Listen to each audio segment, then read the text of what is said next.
Bonjour, Nicolas Rumeau, je suis vice-président du comité régional de Canoë-Kayak Grand Est, également vice-président du comité départemental des Vosges, donc le comité régional Grand Est qui regroupe un bon nombre de clubs et de gros clubs de pratique au niveau national avec une véritable histoire autour du canoë-kayak et des sports de pagaie en général. Et qui s'inscrit le plus possible, en tout cas, dans une démarche de développement durable. Écoutez, je dirais que dans le canoë-kayak, vous comprendrez bien que la protection de l'environnement, le développement durable, c'est quelque chose qui est dans notre ADN.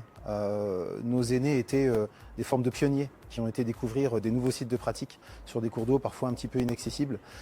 qui ont découvert ces magnifiques paysages, ces très beaux environnements si particuliers, qui ont toujours eu à cœur, bien évidemment, de le préserver. C'est donc quelque chose qui nous tient à cœur à nous tous et que nous essayons de décliner dans nos différentes actions. Alors, depuis très longtemps, plusieurs années maintenant, plusieurs décennies même, dans le cadre de la formation des pagayeurs au sein de la Fédération française de canoë-kayak et déclinée de manière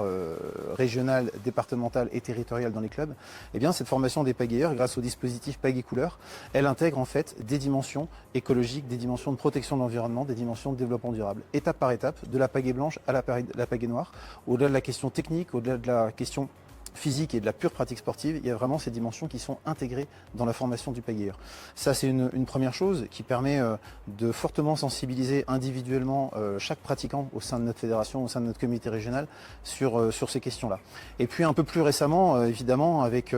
toutes les questions liées au changement climatique et aux impacts carbone qu'on peut avoir dans nos différentes pratiques, notamment sur la question des mobilités, eh bien ce sont carrément les calendriers d'événements qui ont été retravaillés de manière à limiter au maximum les déplacements, notamment les grands déplacements, donc à regrouper en fait aux différentes étapes du cursus de compétition et de sélection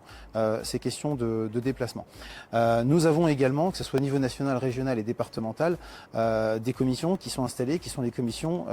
des espaces, des sites et des itinéraires qui travaillent principalement sur deux questions, qui sont la question de l'accès à l'eau, qui est fondamentale pour notre activité. Et là, on rentre sur des questions un peu de conflit d'usage ou d'équipement ou d'infrastructure sur les différents parcours. Et puis également de qualité de l'eau, bien évidemment. Ces commissions travaillent déjà depuis des années à identifier ces problématiques-là et à essayer de les faire remonter auprès des différents acteurs et auprès des pouvoirs publics. Déjà, il y a des nouveautés qui arrivent dans les différents dispositifs au niveau fédéral dans le canoë-kayak. En complément donc des commissions espace, site et itinéraire, c'est un véritable réseau de gardiens de la rivière qui va se créer. C'est-à-dire qu'au sein des structures affiliées, donc au sein des comités régionaux, départementaux et au sein des clubs, vont être identifiés des adhérents, pratiquants si possible, qui vont être formés à ces questions-là et qui vont en fait se dédier à de la vigilance sur un secteur de rivière, sur un plan d'eau, sur un itinéraire, sur un site de pratique. Alors ils n'auront pas de mission de coercition, bien évidemment, mais ils auront un certain niveau d'expertise et ils auront donc un site à surveiller pour identifier les problématiques qu'il peut y avoir, notamment sur les questions de pollution, sur les questions d'encombrement, sur les questions d'usage conflictuel qu'il peut y avoir sur ces sites et les faire remonter au sein du réseau.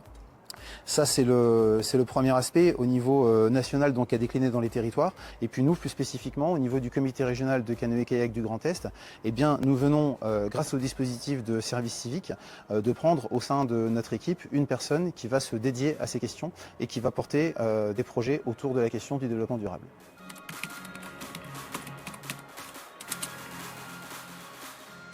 On est vraiment un sport nature par excellence. Nous profitons de la nature tout en la respectant. C'est un bonheur quotidien que de profiter de ces beaux paysages, de ces beaux sites, de ces belles rivières. Bien sûr, il y a cet aspect sportif que nous mettons en avant parce que nous sommes aussi avant tout des structures de compétition. Mais tout cet aspect autour de la nature et du bien-être finalement qu'elle procure est très important. Le faire au sein d'une structure de club, c'est aussi le faire de manière collective et accompagnée avec toute la pédagogie et tout l'encadrement et donc toute la sécurité aussi qui va avec. Donc j'invite tout à chacun à rejoindre le club de canoë-kayak le plus proche de chez lui.